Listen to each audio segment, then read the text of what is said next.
Assalamualaikum warahmatullahi wabarakatuh. Nama saya Ibrahim Hussein dari kelas 12 IPA 7. Di sini saya akan membawakan ceramah yang bertema ikhlas. Bismillahirrahmanirrahim. Alhamdulillahirabbil alamin. Wassalatu wassalamu asyrafil anbiya'i wal mursalin sayyidina wa habibina wa syafina wa maulana Muhammadin wa ala alihi wa sahbihi ajmain. Amma ba'du.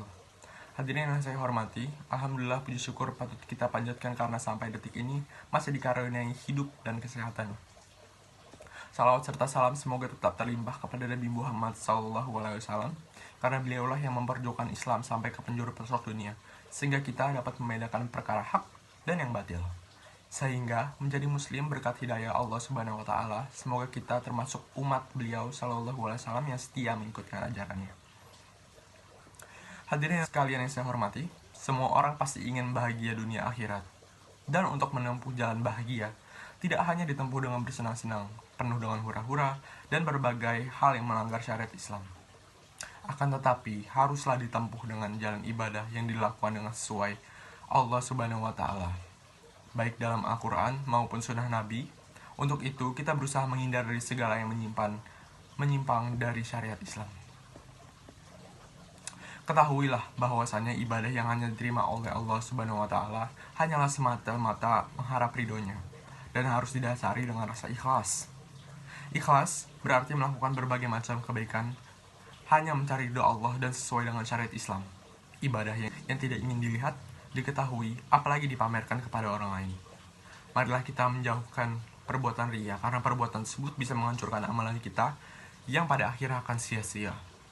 Dalam hal ini Nabi SAW bersabda, 4 macam tanda orang riya atau ciri yang tidak ikhlas karena Allah Subhanahu wa taala, yaitu: yang pertama, malas ketika sendirian. Yang kedua, sangat tangkas atau giat di hadapan orang banyak. Yang ketiga, amal ibadahnya meningkat ketika dipuji.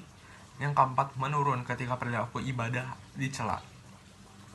Dikutip dalam buku berjudul Meraih Dahsyatnya Ikhlas oleh Ahmad Hadi Yasin, ada sebuah hadis tentang ikhlas hati. Rasulullah SAW bersabda, Abu Musa Abdullah bin Qais al-Ashiri berkata, Rasulullah SAW pernah ditanya, manakah yang termasuk berperang di jalan Allah? Apakah berperang karena keberanian, kesukuan, atau yang berperang karena ria? Rasulullah SAW menjawab, siapa saja yang berperang dengan maksud agar kalimat Allah terangkat, itulah perang di jalan Allah. Hadis riwayat Bukhari dan Muslim. Berperang kesukuan adalah berperang demi harga diri, kehormatan, dan wibawa keluarga, suku, atau bangsa. Berperang karena ria adalah berperang karena mengharapkan pengakuan dan pujian dari manusia, seperti yang tertulis pada surat Al-A'raf ayat 29. A'udzubillahi minasyaitonirrajim. Bismillahirrahmanirrahim. Qul amara rabbil qis wa aqimu wujuhakum inda kulli masjidin wa'duhu mukhlisina lahuddin kama ba'da'akum ta'udun. Artinya, katakanlah Tuhanku menyuruh untuk berlaku adil, dan hadapkanlah wajahmu kepada Allah pada setiap sholat, dan sembahlah Dia dengan mengikhlaskan ibadah semata-mata hanya kepadanya. Kamu akan kembali kepadanya sebagai kamu diciptakan semula. Allah menyuruh agar semua mengarahkan pungkanya ke Ka'bah yang telah ditetapkan menjadi kiblat bagi setiap orang yang sholat, baik di masjid maupun di tempat lain, penuh dengan keikhlasan karena suatu amal Allah, sebagaimana sabda Nabi Muhammad, sesungguhnya Allah tidak akan menerima amal kecuali dikerjakan dengan ikhlas untuk memperoleh ridhonya. Riwayat An-Nasa'i dari Abu Umamah. Untuk mendorong agar tetap ingat dan patuh kepada Allah, tidak terpengaruh kepada ajakan dan bujukan setan, mereka harus selalu ingat kepada Allah Subhanahu wa taala.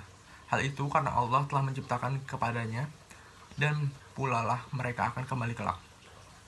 Pada hari pembalasan, mereka akan mempertanggungjawabkan semua perbuatan yang telah mereka kerjakan di dunia ini. Hadirin yang sekalian yang berbahagia, adapun yang dikerjakan dan semuanya itu baik-baik, tetapi ada rasa ria, maka hasilnya lebih besar atau sia-sia. Untuk itu, marilah kita merenung serta koreksi diri masing-masing. Apakah selama ini dalam hati kita ada penyakit ria? Bila ada, secepatnya untuk dihapus, agar segala kebaikan yang kita lakukan mendapat pahala dari Allah Subhanahu wa taala. Demikian sekilas ceramah dari saya. Kurang lebihnya mohon maaf. Billahi taufiq wal hidayah. Wassalamualaikum warahmatullahi wabarakatuh.